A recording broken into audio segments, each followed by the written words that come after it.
भाभी ने पहली रात ही बच्ची को सारा को दे दिया। भाभी बच्ची को अपने पास भी तो रख सकती थी ना।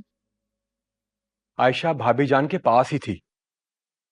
बड़ा एहसान किया उन्होंने, अपने पास बच्ची को रख लिया। भाभी को सारा को देना ही नहीं चाहिए था। आपने कभी किसी नई नवेली दुल्हन को बच्ची संभालते हुए देखा है? क्या इतनी अकल नहीं है भाभी के अंदर?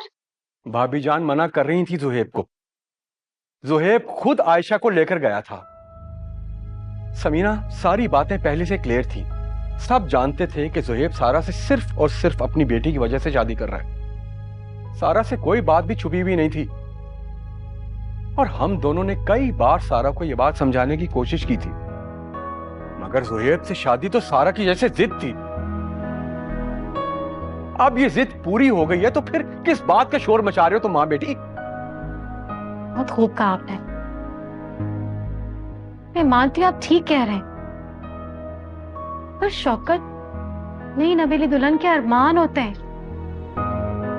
कितने ख्वाब सजाए हुए होते हैं लड़की ने अपनी आंखों में। जुहेब को सारा की फीलिंग्स का ख्याल रखना चाहिए था। बिला वजह की बातें कर रही हो तुम।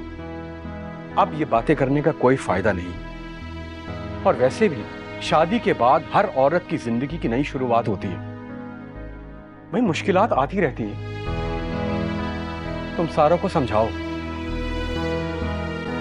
जिंदगी इसी का नाम है।